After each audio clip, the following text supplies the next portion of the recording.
turma, vamos entender de vez aquelas reações químicas? Então acompanhe agora essa aula de Química e venha aprender com a gente. TV Assembleia, a Paraíba se enxerga aqui. Fala galera, professor Giga aqui na área e hoje vamos para a aulinha de número 2, estação de tratamento da água, que é um assunto que o Enem ama. Então galera, vem comigo que tu vai entender o que é que vai acontecer na estação de tratamento da água, nos famosos ETAs. Vem-se embora, galera, se liga. Imagine que aqui você está diante de uma barragem. Então nessa barragem você está diante de uma água corrente, onde nessa água corrente você pode estar diante de troncos, você pode estar diante de peixes gigantes, você pode estar diante de folhas. O que é que acontece? Nós temos o que nós chamamos de adutora de captação. Então galera, a água ela é captada justamente nessa adutora de captação. E deixa eu te falar, nessa adutora de captação é onde nós temos basicamente grandes grades. E o que é que acontece nessas grandes grades? É aqui que acontece o primeiro processo, que é o que nós chamamos de filtração. Olha que lindo! Grosseira. Galera, porque imagina que você está diante de uma certa situação e de repente um tronco de árvore, ele entra nessa adutora de captação. O que é que vai acontecer? Simples, vai entupir o teu sistema. Então tu vai ter certos problemas. Então essas grandes grades, elas servem justamente para você poder barrar a entrada dessas macro substâncias. Show de bola? Então vem comigo. Água, ela é captada. E essa água, ela já tem algumas impurezas aqui, ó, que eu acabei de colocar essas impurezas na cor de laranja. Então vai observando. Água, ela é filtrada grosseiramente. Então as macrosubstâncias já são barradas nesse primeiro ponto. Olha o que vai acontecer. Água captada. Essa captação, água tem impurezas e ela vai entrar no nosso primeiro tanque. E vem comigo. Esse primeiro tanque é o que vai acontecer. Isso daqui, ó, é o tanque que nós chamamos de tanque de coagulação. Coagulação.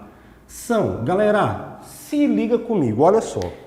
Nesse tanque de coagulação é onde 3 substâncias elas são adicionadas. Primeira delas, nós temos o sulfato de alumínio. Então, galera, se liga que esse sulfato de alumínio é uma substância floculante. E ela serve para quê, professor? Substâncias floculantes servem para formar umas mini gelatinas. Então, olha só. Nós temos aqui um certo processo químico. E o que é que acontece? Sulfato de alumínio, ele reage com a água, produzindo o que nós chamamos de hidróxido de alumínio. E esse hidróxido de alumínio são mini gelatinas. Então pensa comigo o seguinte. Imagina que você está diante de mini gelatinas e essas mini gelatinas elas estão rodeadas de macropartículas, de impurezas. O que é que vai acontecer? Tu tem uma mini gelatina aqui, essas macrosubstâncias vai acontecer o quê? Começam a se conectar justamente com essas mini gelatinas. O que é essa mini gelatina? O nosso querido hidróxido de alumínio, que é uma base, e essa base ela é insolúvel em água. Então, essas microgelatinas, elas são formadas justamente nesse tanque de coagulação. Cuidado! Tem reação química? Tem. Se tem reação química, eu estou diante de um processo químico. E o Enem gosta de perguntar essas coisas. Se liga nessa vibe. Então, vamos lá. Microgelatinas estão sendo formadas no meu sistema. Coloquei aqui na cor verde. Só que eu ainda vou adicionar outra substância, que é o óxido de cálcio. O nosso famoso cal. Sabe para que serve o cal? Controle de pH. Porque você não sabe qual é o pH que essa água ela chega. Às vezes, essa água ela chega extremamente ácida. Então, o que é que vai acontecer? Eu adiciono cal para regular o meu pH. Vem comigo! Aí, de repente, você está diante de uma água e essa água ela está cheia de micro-organismos. O que é que eu vou adicionar? Cloro. E esse cloro ele pode vir na forma do hipoclorito de sódio, a nossa querida água sanitária. O que é que acontece? O cloro, ela é bactericida, ela serve para matar micro-organismos. Então é justamente nesse ponto que ocorre uma desinfecção. Então é aqui, galera, com a adição de cloro, que eu chamo de pré-desinfecção. Show de bola! Então não esquece, sulfato de alumínio, substância floculante. Óxido de cálcio, eu estou diante de uma substância para controle de pH. Cloro serve para desinfecção. Vamos embora, vem comigo, vem com o Giga! Então a água, ela passa para o próximo tanque. Se liga, esse tanque aqui, eu coloquei isso aqui, que é basicamente uma hélice. Para que serve essa hélice? Essa hélice, ela vai ficar em constante agitação. E essa agitação serve justamente para misturar todas essas minhas substâncias que estão aqui. Sabe como é chamado esse tanque? Esse tanque é chamado de tanque de floculação. Sabe por quê? O termo floculação vem de quem? De flocos. É aí que há a formação de flocos. E de onde é que está vindo esses flocos, professor? Lembra das mini gelatinas que eu tinha? Pronto. As mini gelatinas, elas começam a se aglomerar justamente com as impurezas da água, formando grandes flocos. E os flocos, eles são formados, olha para cá, justamente nesse ponto, nessa agitação. A reação química, ela está acontecendo. Gelatinas sendo produzidos, agitados. E os flocos, eles sendo formados. Aí olha para cá. A água, ela continua indo nesse sentido. E aqui, galera, é a chave. Olha só. Inúmeras questões do Enem, ela cai justamente... Você consegue matar essa questão com uma única palavra. E a palavra é essa daqui, ó. A palavra é o repouso. Sabe por quê? Esse tanque aqui é o tanque onde a água ela vai ficar calma. Vai ficar paradinha, bem de boa. Sabe por quê? Porque se você tem grandes flocos, que eles foram produzidos nesse tanque aqui, e esses flocos eles vão ficar parados, sabe o que é que acontece? Por ação da gravidade, olha, esses flocos eles vão descer, eles vão sedimentar, eles vão, aí é o nome aqui do nosso tanque, decantar, ou seja, tanque de decantação. Então, galera, a maior parte das impurezas, não esquece isso, a maior parte das impurezas, elas vão sair justamente no tanque de decantação. Porque aqui grandes pares vão puxar essas impurezas na forma de lodo e a maior parte das impurezas vão embora. Só que tem um detalhe.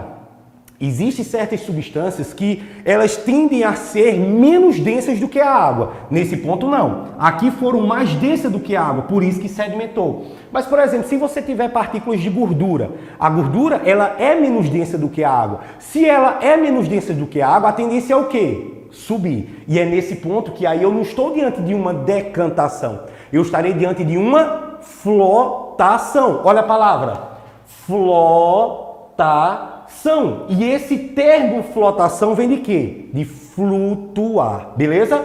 Aí o que é que acontece? Eu venho com algumas pares aqui, ó, e puxo essas espumas, uma espuma cebosa que fica em alguns tanques de estação de tratamento da água. Vamos embora?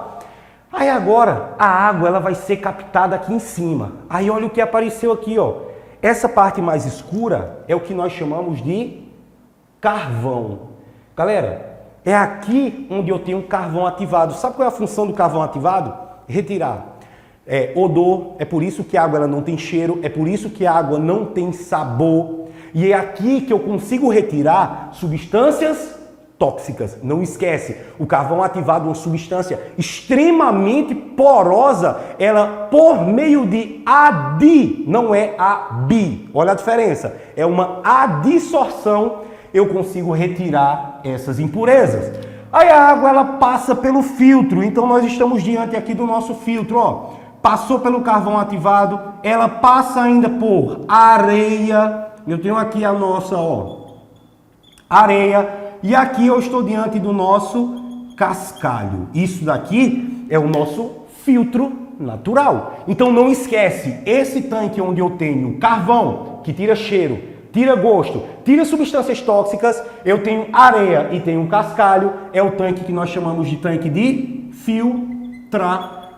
Então, meu irmão, basicamente, a água ela já está purinha aqui, quase pronta para consumo. Basicamente, 95% da água já está quase pronta.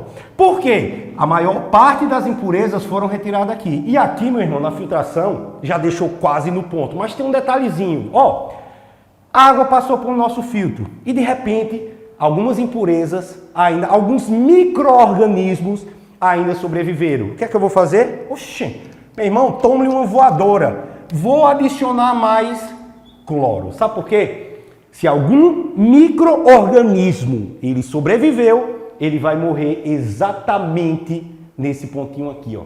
Então aqui a água já está top para consumo, mas tem um detalhe.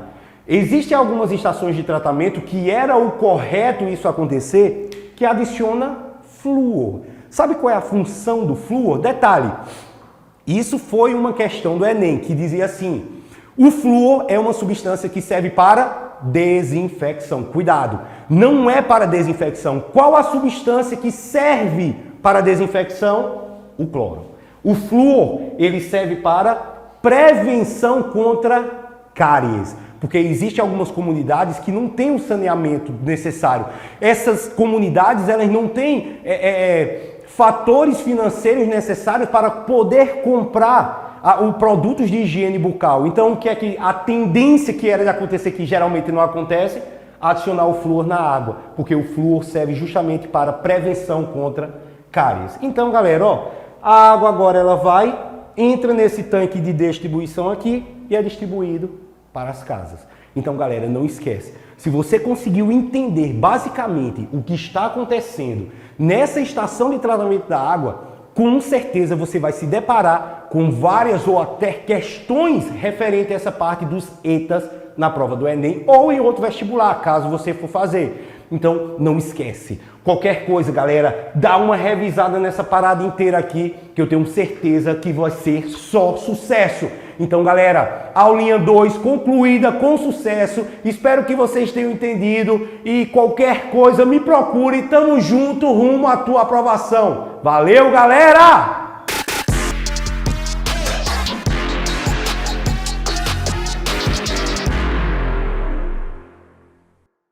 Fala, estudantes! Bora mergulhar no mundo da biologia? Então fica com a gente que a aula já vai começar. TV Assembleia, a Paraíba se enxerga aqui. Olá, tudo bem? Eu me chamo Diego Ficha, sou professor de Biologia aqui do cursinho Eleges. Estou aqui desde a fundação preparando os nossos estudantes para o Enem e para os vestibulares também de todo o Brasil. Também trabalho em outros cursinhos e estamos aqui para preparar você que está assistindo aqui a nossa videoaula. Te convido hoje para assistir a videoaula número 2, que é Bioquímica. Nós vamos estudar agora a água. A água em si é um composto inorgânico, é uma substância inorgânica. E aí você pode perguntar, professor Fischer, por que é uma substância inorgânica? Porque ela não faz ligações entre carbonos, ela não faz cadeias carbônicas. A fórmula química da água, a gente entende que seria 2 hidrogênios e 1 oxigênio. A gente não tem aqui compostos de carbono para formar essa molécula. E aí a gente começa falando um pouquinho sobre essa fórmula química que ela apresenta. Bom, com a fórmula química eu tenho o oxigênio,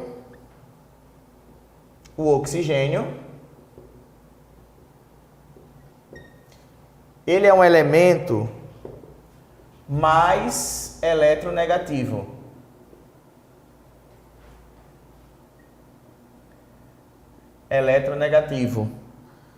Por isso, ele atrai elétrons.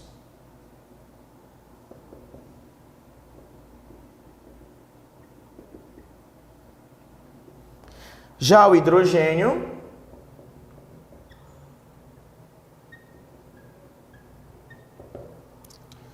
ele é parcialmente positivo.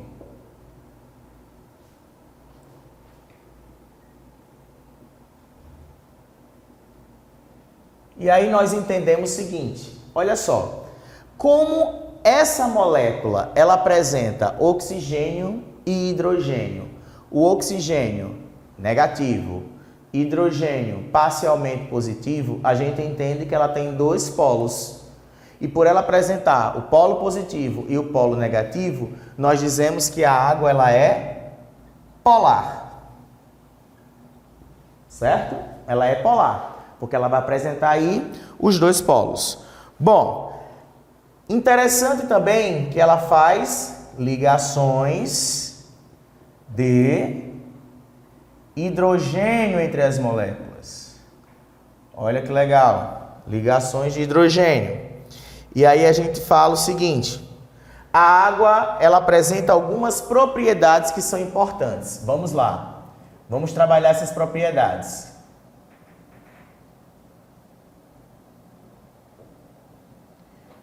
Primeira propriedade, a água ela é classificada como solvente universal. Por que ela é classificada como solvente universal? Até porque, por ela ser uma substância polar, ela só vai dissolver substâncias polares. E aí você pode perguntar, Fischer, que substâncias seriam essas? Vamos dar um exemplo. Carboidrato, açúcar. A água ela consegue dissolver o açúcar, por quê? Porque ele é polar. O sal também é polar. Então a água ela consegue dissolver essas substâncias. Agora a água ela consegue dissolver gordura, óleo? Não. Por quê? Porque eu estou falando de uma substância apolar. Então a água, por ela ser polar, ela não vai conseguir dissolver uma substância apolar. Com isso a gente tem a segunda propriedade. A segunda propriedade da água seria alto calor específico. Nossa, o que seria isso, né? A água ela tem alta capacidade de absorver calor. Vamos dar um exemplo. Aqui moramos no litoral. Se a gente for tomar banho de mar 5 horas da manhã, a gente vai entender que a água, a gente vai sentir que a água está muito fria. Mas quando o sol aparece, a água começa a absorver calor. Ela tem uma capacidade tão grande de absorver calor, ela vai absorvendo calor o dia inteiro. Absorve calor. Se a gente for tomar banho de mar no final da tarde para a noite, a gente vai perceber que a água está bem morna, bem quente. Por quê? Porque ela teve essa capacidade de absorver esse calor. E aí ela passa a noite inteira perdendo calor, para quando for durante a manhã, ela vai estar fria novamente. Então ela demora a ganhar calor, porque ela absorve muito calor, assim como ela demora a perder esse calor. E aí nós classificamos ela como alto calor específico. E isso faz com que ela aumente a temperatura, tá? Agora, terceiro, além dela controlar essa temperatura, ela mantém a temperatura do corpo estável. Por quê? Porque ela controla a temperatura, ela tem controle térmico. Outra propriedade importante é alta tensão superficial. Alta tensão superficial e coesão. O que seria isso, né? Vou dar um exemplo. Você já viu alguns insetos conseguir pousar na água e não afundar? Sim, existem alguns insetos que conseguem fazer isso. Existem alguns répteis que conseguem andar por cima da água e não afundar. A água ela apresenta essas ligações de hidrogênio. E essas ligações de hidrogênio elas são ligações muito fortes. Elas deixam as moléculas muito coesas uma com a outra. E isso gera uma película na água que nós vamos chamar de tensão superficial. Isso aqui é uma propriedade que a água tem.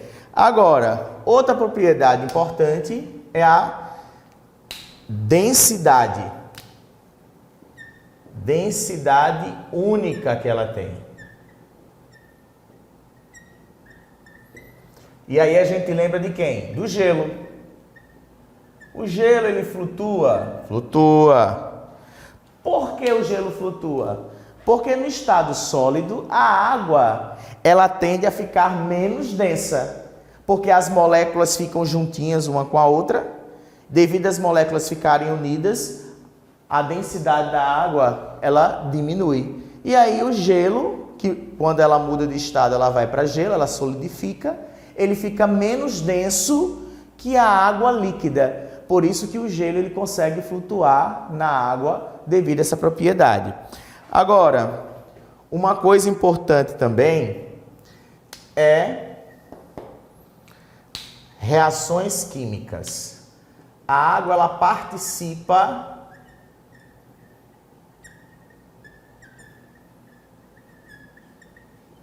de reações químicas. Cuidado, certo? Em alguns aspectos importantes que eu vou dizer aqui. Que reações são essas? Reação de hidrólise. Reação de hidrólise. A reação de hidrólise, Fischer, a água é um catalisador? Não, a água não é catalisador, certo? A água ela participa do processo da reação de quebra. Então, existem algumas enzimas que elas são catalisadores biológicos e que para elas atuarem, elas precisam estar com água, elas precisam estar na presença da água. Então, quando eu digo assim, a água ela participa de reações químicas, essas reações são reações de quê? De hidrólise. Agora vamos lá, uma coisa importante. Como seria a água no corpo humano? A água no corpo humano.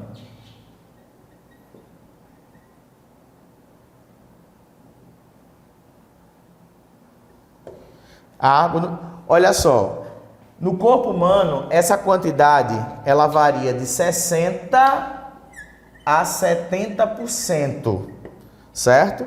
E aí a gente entende que a água ela é importante porque no nosso corpo, assim, ou em qualquer ser vivo, ela vai estar ali, presente dentro da célula. A gente vai encontrar água no meio intracelular, nós vamos encontrar água no meio extracelular, nós vamos encontrar água na cavidade de órgãos, certo? E a gente encontra água nesse processo. E aí é importante a gente entender o porquê a água ela vai estar ali. Ela vai estar presente no nosso sangue, porque ela atua como transporte. A água ela regula pH, ela sempre vai deixar ali o meio mais alcalino. A água ela controla a temperatura. E aí a gente tem isso como essencial. Por que a água é essencial? Vamos lá, colocar aqui as características dela. Essencial. Primeiro, meio onde ocorre reações químicas. Outro, controle térmico, controla a temperatura. Outra função, transporte. Transporte de substância.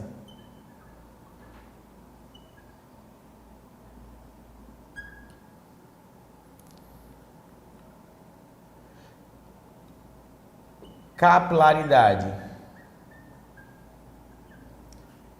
E aí a gente entende o seguinte, que ela é essencial porque participa de reações químicas, como eu falei para vocês, reações de hidrólise é um exemplo.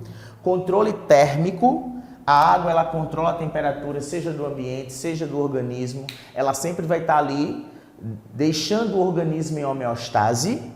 Transporte de substâncias, ela transporta substâncias, vou dar um exemplo clássico aí, é o sangue. O sangue ele compõe-se de plasma. E o plasma sanguíneo ele é formado de água, e a água ela tem essa característica de transportar substâncias.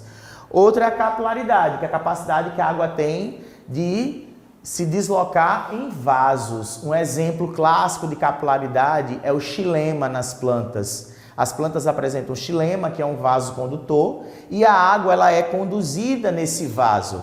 Ela sai da raiz até as folhas, por um processo, por uma pressão que é exercida ali e gera-se ali nesse transporte essa capilaridade. Então é importante vocês entenderem isso. Lembrando que a quantidade de água, a proporção de água, ela varia de espécie para espécie. A gente percebe, por exemplo, que o ser humano ele tem uma porcentagem de 60% a 70% de água. Mas se a gente pega, por exemplo, uma água viva, ela está na casa dos 90%.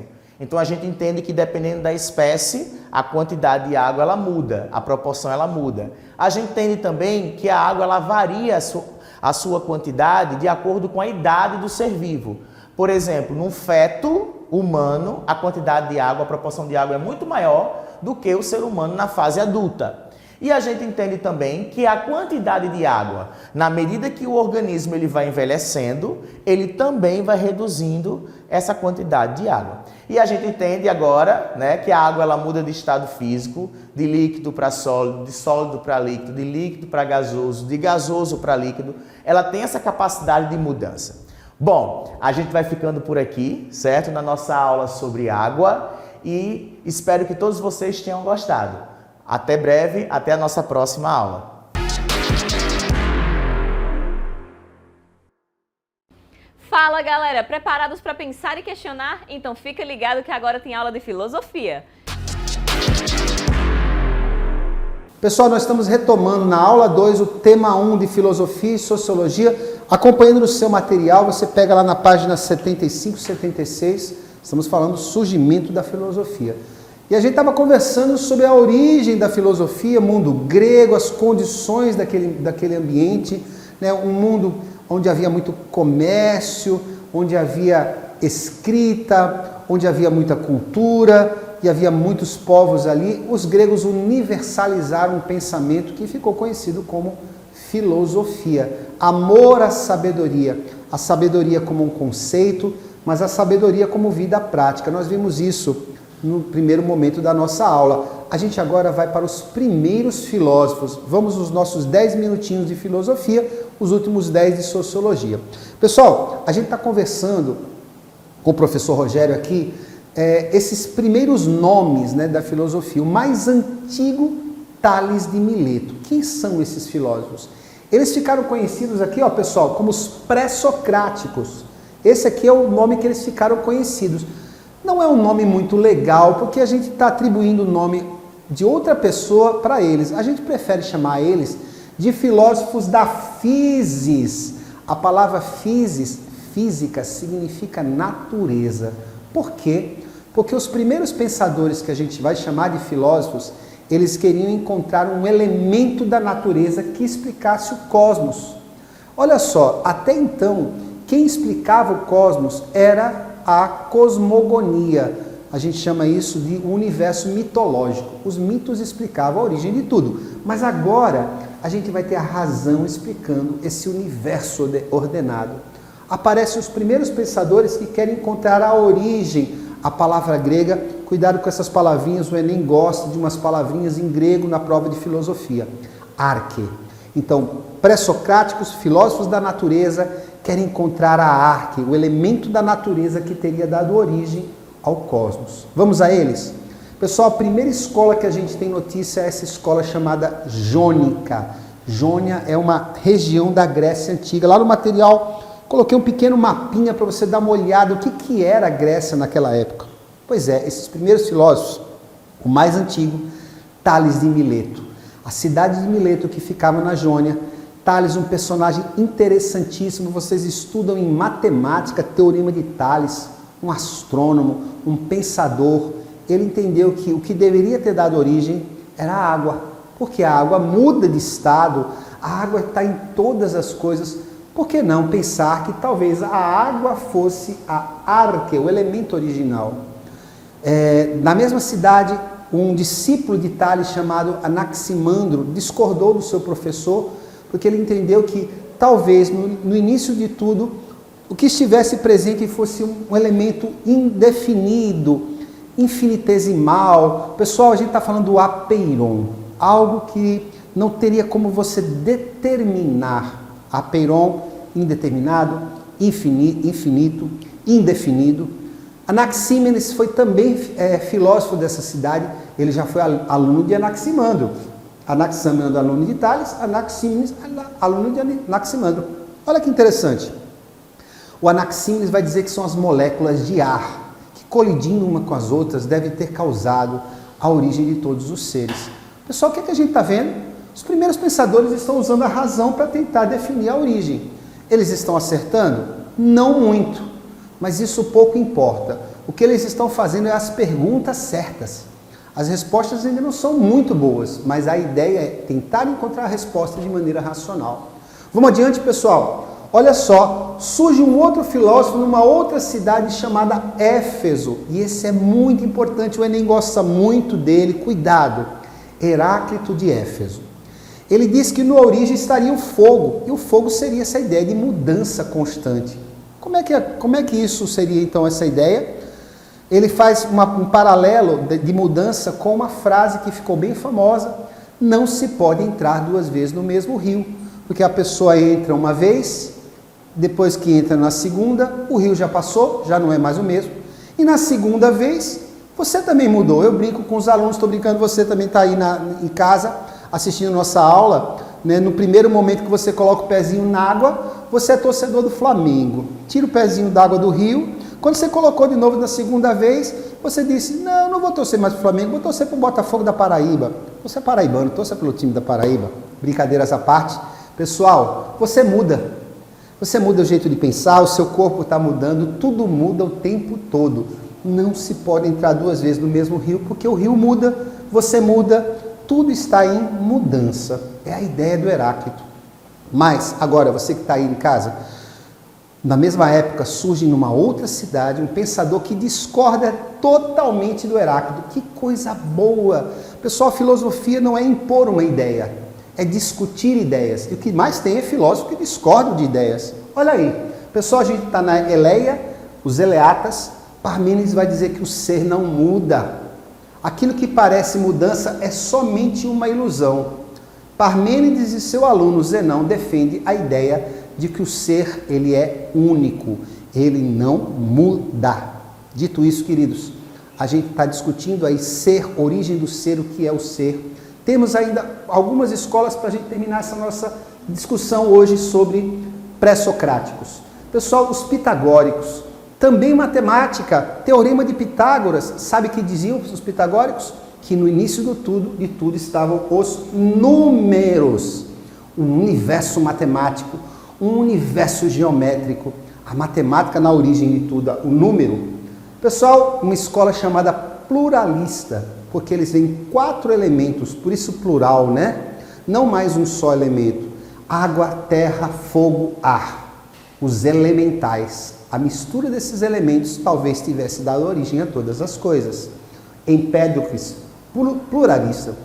Pessoal, já indo para o nosso finalzinho dessa revisão de pré-socráticos, escola atomista. Mais ou menos um ano 100 aí antes de Cristo. Pessoal, temos um filósofo chamado Demócrito, e o Demócrito defende a ideia que na origem de tudo estariam aí elementos que ele vai chamar de átomo, porque são indivisíveis, serão as menores partículas que constituiriam todos os seres que existem nesse nosso planeta. E nós fechamos esse primeiro momento da filosofia, cuja discussão é a arque, a origem do ser. Na próxima aula a gente vai discutir como a filosofia mudou. A filosofia não vai ficar mais nessa discussão, porque vão se discutir depois elementos mais centrados naquilo que a gente vai chamar de antropologia. Mas isso vai ficar para a próxima aula, porque agora a gente vai fazer uma virada de página. Se você tiver com o seu material, vai mais para frente um pouquinho, lá na página 96.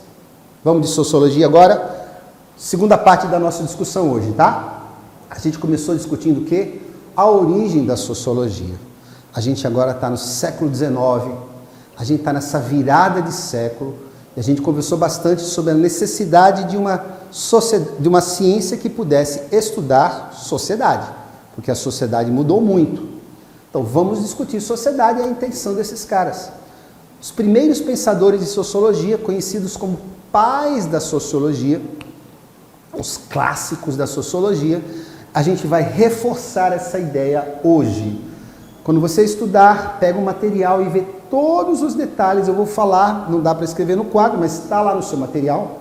Vamos lá. Auguste Comte, ele começou com a ideia do positivismo. Pessoal, a ideia de um estado positivo. A gente usa muito essa palavra, né? Pensamento positivo. Não, não é isso. Pessoal, o positivismo era uma perspectiva sociológica que imaginava que a sociedade estava evoluindo. E é isso que o Comte faz. Pega o início das sociedades humanas, e aí ele vai dizer que no princípio as sociedades organizavam-se no que ele chama de estado teológico, ou seja, a visão de mundo religiosa. Num segundo momento ele vai pegar o segundo estado, que ele diz que é o estado metafísico, pensamento racional, lembra? Racionalismo, iluminismo. Mas ele chega e diz assim, o estado perfeito é o quê? Ciência. E então ele teoriza dizendo que nós precisamos chegar no estado científico. Para ele seria a melhor maneira da gente explicar como é que a sociedade deveria viver. O positivismo do Auguste Comte. Pessoal, o segundo pai, né? Eu chamo de pai, né? Mas enfim, você entende o que eu quero dizer.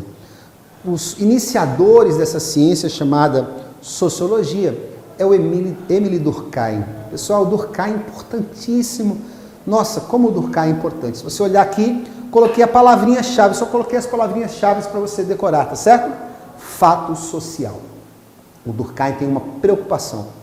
Ele quer estudar aquelas situações de sociedade que têm certas características. No caso, o Durkheim colocou 3 características. Ele queria estudar um recorte social que tivesse que ser, ele chama de generalista, ou seja, estaria em todas as sociedades. Então, o que ele tem que estudar tem que estar nessa sociedade, naquela outra, naquela lá do passado, naquela do futuro. Pessoal, sociedade, um fato que tivesse que estar em todas as sociedades. Segundo, precisava ser exterior ao indivíduo. O que é isso, Rogério? Ele dizia o seguinte, independente do indivíduo, aquilo lá iria acontecer. Claro que sociedades dependem de indivíduos, mas não do nome. Se Rogério não existisse, essa situação social continua existindo. Se você que está aí nos escutando não existisse, mas isso ainda iria continuar existindo. Então teria que ser geral. Segundo, teria que ser exterior. E o terceiro, o mais curioso, teria que ser coercitivo. Guarde essa palavra coerção. Porque o Durkheim acreditava que as sociedades impõem o comportamento do indivíduo. Então, ele queria estudar todas as vezes que a sociedade dizia, olha, você está parecendo diferente. Não, você tem que ser desse jeito. E ele queria estudar esses fatos sociais. Ele chamou isso de fatos sociais. Eu vou dar um exemplo para ser menos teórico. Quer ver um fato social, bem conhecido meu e seu? Família. Sim. A família, ela existe desde sempre. Então, ela é geral. Sempre, todas as sociedades humanas têm família. Geral, primeiro item, legal. Exterior. Bom, mesmo que eu morra hoje, essa entidade chamada família continua existindo. Então ela cumpre o segundo papel. Família não depende de mim, ela continua existindo apesar dos indivíduos. Terceiro, ela é coercitiva. Sim, claro que é. Você depende de sua família muitas vezes para uma autorização, para uma compreensão, para um acordo familiar do que pode e do que não pode. Olha aí, família é um fato social. Aliás, dica para o Enem.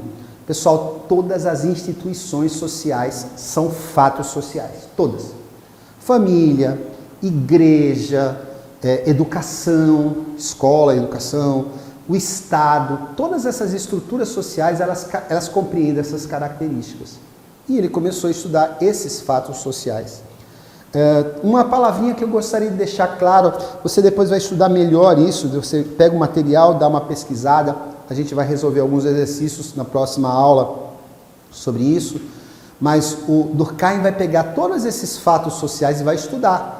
Ele vai estudar o mundo do trabalho, ele vai estudar o mundo da educação, e em cada um desses estudos ele faz uma abordagem diferente, que a gente vai ver a seu tempo. Não é agora, agora é a hora da gente abrir as cortinas para você lembrar que existe um pensador que está estudando fato social. Já indo aí para os nossos momentozinhos finais de abertura, a gente está começando o estudo, olha lá, Karl Marx, Materialismo Histórico. Também lá na página 97, você vai dar uma lidinha lá rapidamente, um resuminho de Marx. A gente precisa estudar bastante esses pensadores, porque o Enem gosta de discutir e conversar sobre cada um desses autores. Karl Marx tem uma outra abordagem. Ele olha para a sociedade do ponto de vista material. Olha o nome, materialismo histórico. Ele entende que desde sempre as sociedades se organizaram a partir da sua estrutura material, da sua estrutura de produção material. Por isso que a discussão de Marx envolve trabalho, é um tema basicamente marxista, porque ele entende que desde sempre o mundo do trabalho organizou a sociedade. Quer ver uma dica? Se você for fazer um curso de economia na universidade, todos os economistas que têm às vezes perfis diferentes, ideias diferentes, eles partem da mesma ideia do Marx. Que ideia? Que a economia organizou as sociedades humanas, desde o primeiro momento. Então ele vai fazer isso de um estudo histórico. Quais foram os processos produtivos, como eram essas relações de produção. Então ele cria lá os modos de produção, modo de produção escravista, modo de produção servil, até chegar nesse momento histórico que ele está vivendo, que é o capitalismo, modo de produção capitalista. E aí a chavezinha de Marx qual é? A ideia dele é que em cada um dessas relações de produção existiu a luta de classes. O escravo contra o dono do escravo, o servo contra o dono de terras e o proletário contra o dono do capital, o dono da fábrica, o burguês, burguesias e proletariado. Então esse conflito, de novo, minha gente, a gente vai estudar bem detalhadamente Marx, é só para a gente abrir o nosso assunto lá no nosso conteúdo. E para terminar essa abertura, minha gente, o quarto pai, né? É uma disciplina cheia de pais, né? Eles estão no início da discussão. Max Weber. Max Weber é alemão, tem uma outra perspectiva, e ele acha que, ao contrário do Durkheim, não é a sociedade que impõe para o indivíduo como ele deve ser. É o contrário. É o indivíduo que constrói a sociedade que ele vive. Então ele vai estudar o quê? Como os indivíduos agem na sociedade, transformando ela. Olha aí, palavrinha-chave, Max Weber, ação social. Como é que cada indivíduo deve agir para transformar a sociedade? E ele faz um estudo disso. Os tipos de ação social. Quais são as motivações dos indivíduos que abrangem essa sociedade e fazem com que essa sociedade muda. E isso a gente vai ver com muitos detalhes numa próxima aula. Agora é momento só de a gente abrir as nossas cortinas. Mas eu já queria com você, na próxima aula, combinar com você, tá? Você acessa o seu material, tenta realizar os seus exercícios e eu vou resolver eles com vocês. É só você clicar lá e assistir a próxima aula, tá certo? Muito obrigado, até a próxima. Para reforçar os seus estudos, você pode acessar a Biblioteca Cidadã nesse QR Code e baixar os materiais didáticos que você precisa para arrasar no Enem. E se você perdeu alguma aula, fica tranquilo, tem reprise às 5 da tarde e às 10 da noite. Fique por dentro de todas as informações seguindo a gente no Instagram, @tvassembleia.pb. TV Assembleia, a Paraíba se enxerga aqui.